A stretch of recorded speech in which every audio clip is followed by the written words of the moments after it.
Hey, yo, what's up? It's your boy, sir, of the 2020 Podcast, LLC. Please say the LLC. And before you listen to this episode, I just got to let you know, I need you to stop what you're doing.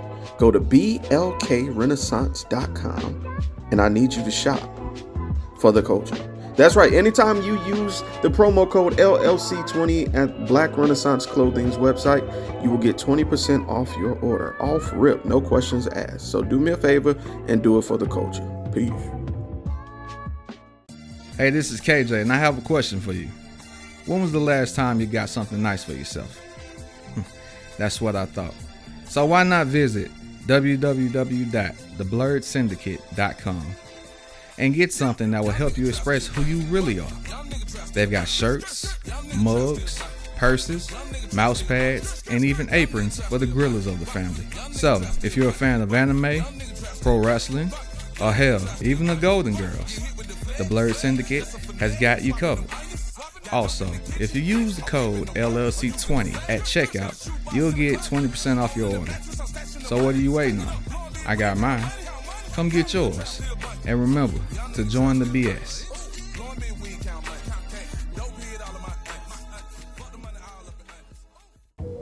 Hi guys, it's Mr. I'm Just Being Honest, host of the Truth Serum podcast for the people. You can find me on Spotify, Anchor, and Buzzsprout. More networks coming soon. Happy listening.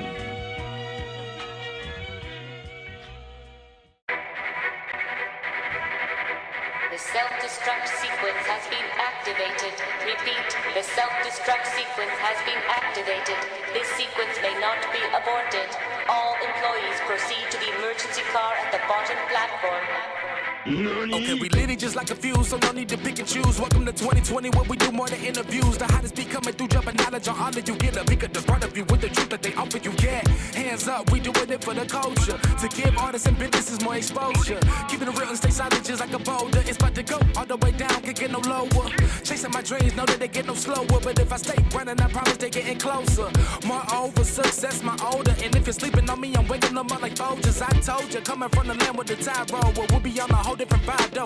We like to ride slow and keep our windows tinted so you really can see us like Stevie Wonder waking up with his eyes closed. Yeah, got the kind of flow that rock the boat. On my 16s of pounds of dough. And if you figure you can hang with me on the mic, then grab some rope. Matter of fact, better grab some hope. While you at it, we keep it live, it's time to tune in. Turn up the sound on what you're using. It goes so hard, I think it's bruising. The show is 2020, no need to zoom in. Yeah. A lot of times, I know I want to record an episode, I just don't know how I'm going to go about it.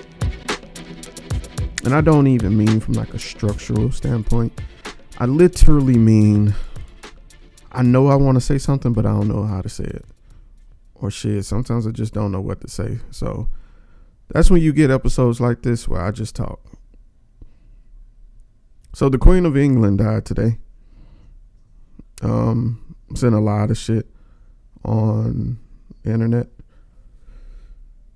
And one thing about people is they're going to make light of a terrible situation as much as possible. There are going to be people that's rude, there's people that's mean, and there's going to be people that don't care. And I'm going to be honest, I'm in that spectrum of people not caring.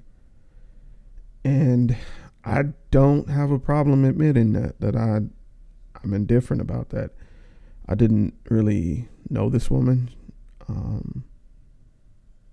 She's not my queen. I'm pretty sure I'm viewed as a traitor / ally. I hope her family comes to terms with her passing easily, you know. But that's all I really feel about it. And I'm not going to keep on umming and try to think of politically correct ways to say this. But y'all, I just don't care.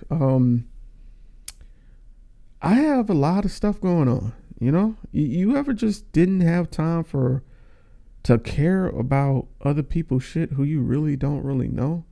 And I don't mean not having empathy. I just, in this age of social media and everybody's business is out there and fake outrage and fake empathy and all this jazz, I'm not gonna do it, you know.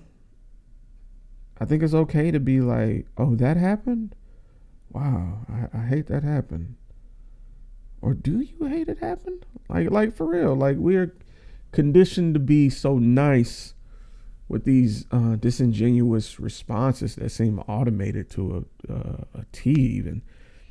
Sometimes you even say it without even realizing. You're so programmed with it, you know?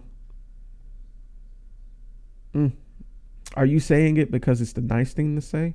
Or do you say it because you genuinely mean it? You know? On one hand, I'm sitting here thinking about all the people cracking jokes about this woman's death, and I'm over here looking at Zillow.com trying to find a home I could try to afford, or trying to figure out if I've used the correct amount of credit on my credit card, and trying to figure if I need to wait a week before I get gas. You know? It's crazy. It's so many things to navigate personally. And you expect me to stop everything I'm doing and mourn this person I truly never knew. And of course, this isn't like the Kevin Samuels situation, or hell, the Betty White situation, because Kevin Samuels, I kind of understood why people were kind of hot and didn't really give a F, you know, given his rise to fame. And Betty White was an advocate for, you know, the civil rights. She's always been a sweetheart, a great personality. You felt like you connected to Betty White. You felt like if you met her, she would stop and talk to you and like dap you up with some shit. You know what I'm saying?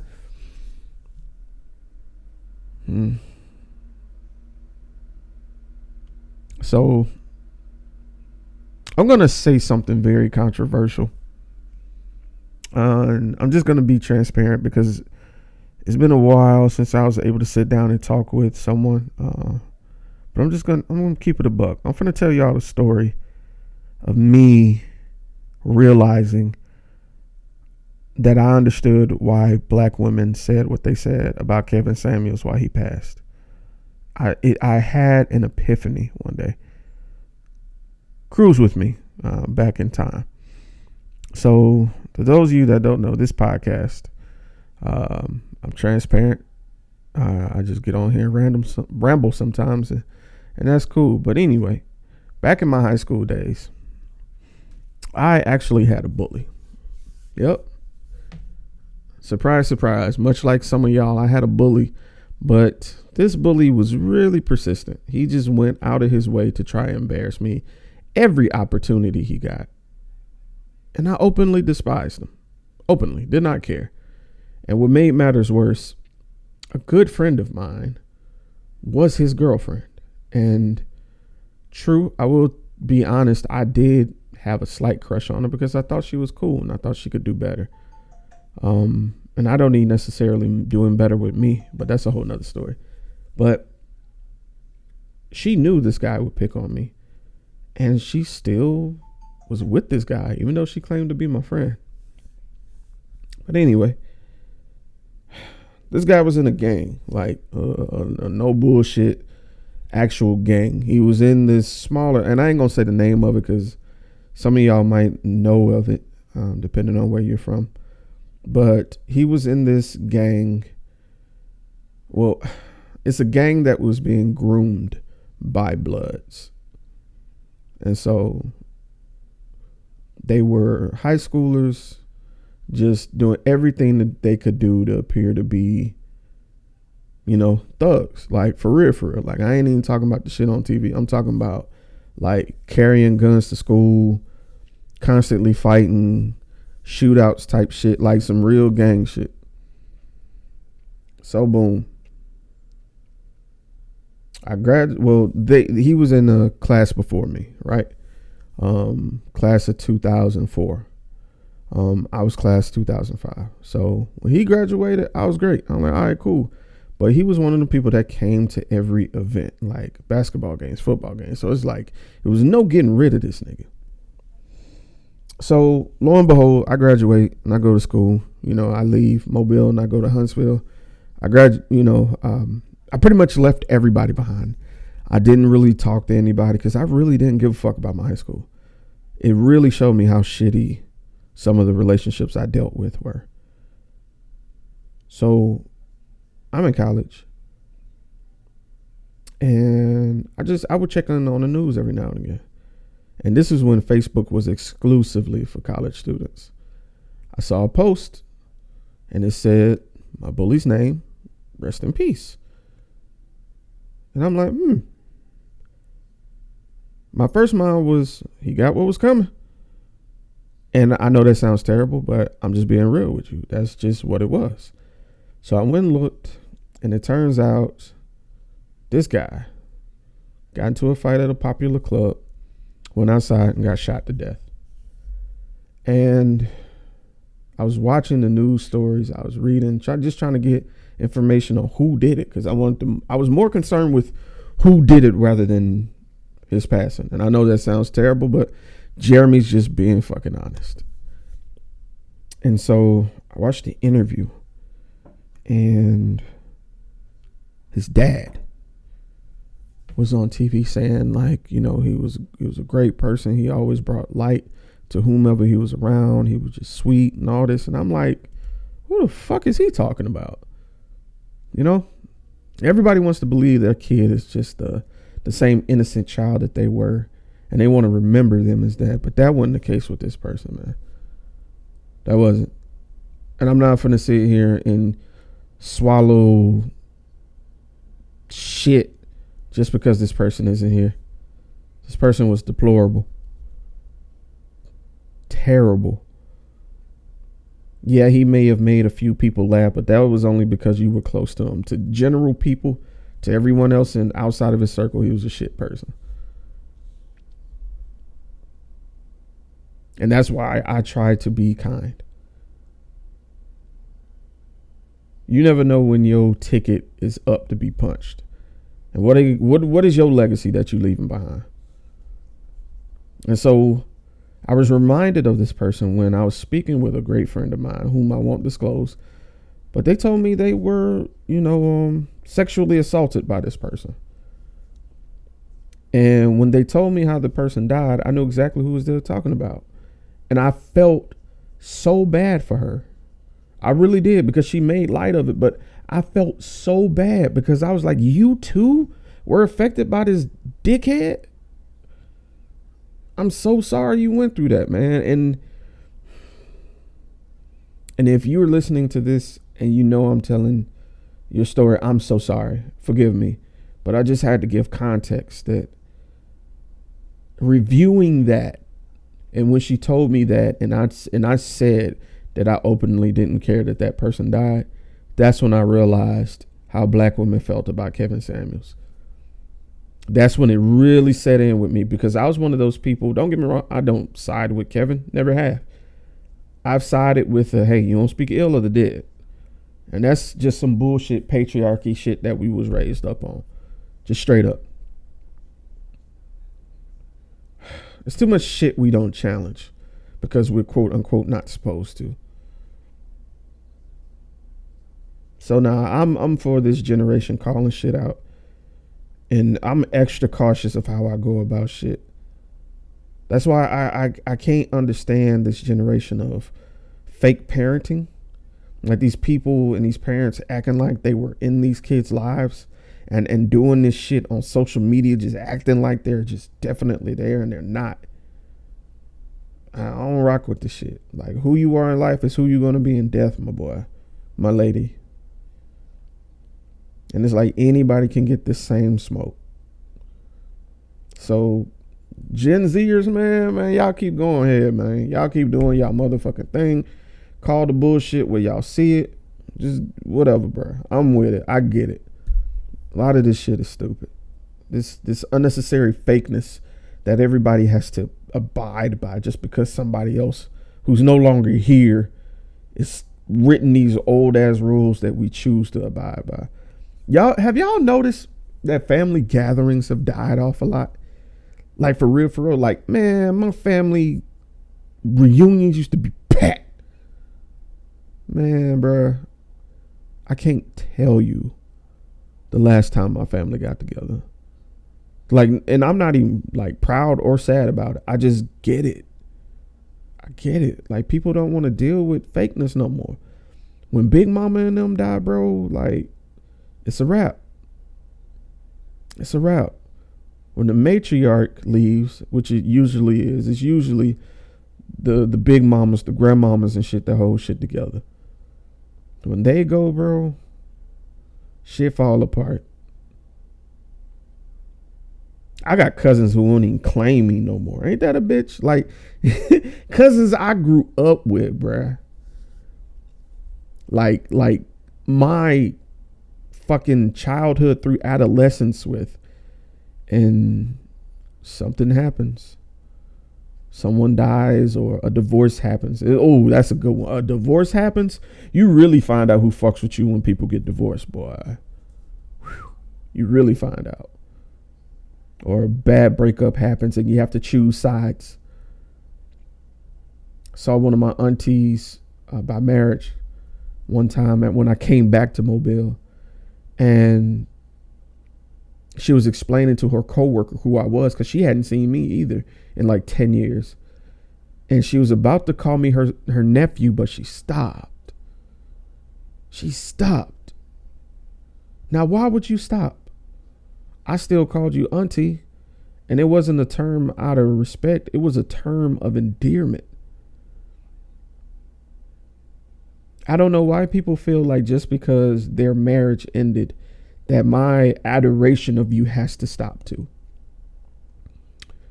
I really don't fuck with that. You've been my auntie and a prominent figure in my life for all these years.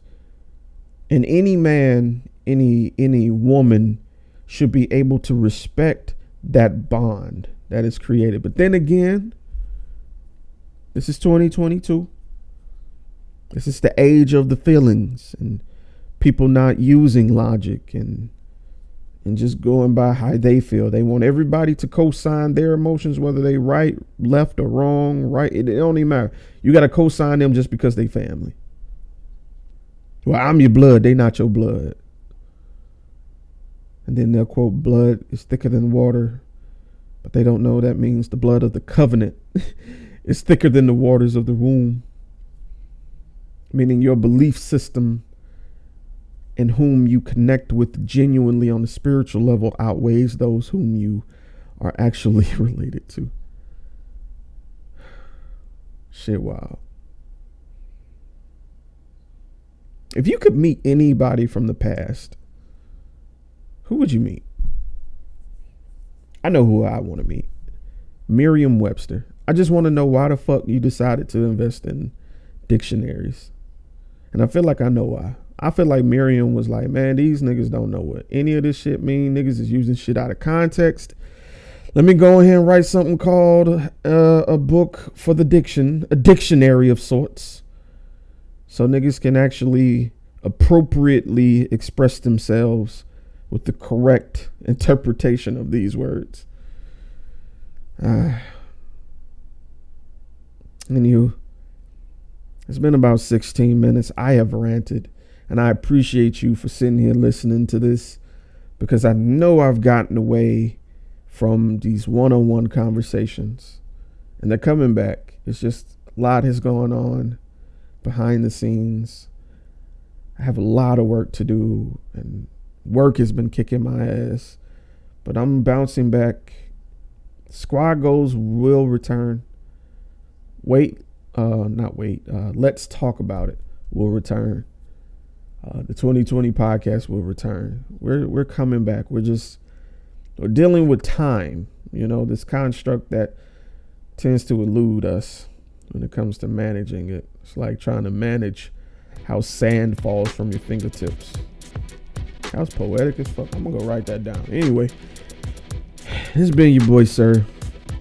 And if you don't fuck with somebody, you just don't fuck with them. All right? Y'all be great. Hey, this is Mystique. This is Mr. Everlasting. And this is the Safe Word. Safe Word. Y'all make sure y'all join us every first and third Friday of the month. Every month. We are in season 3. Season 3. Y'all already know what it is, man. Tap in.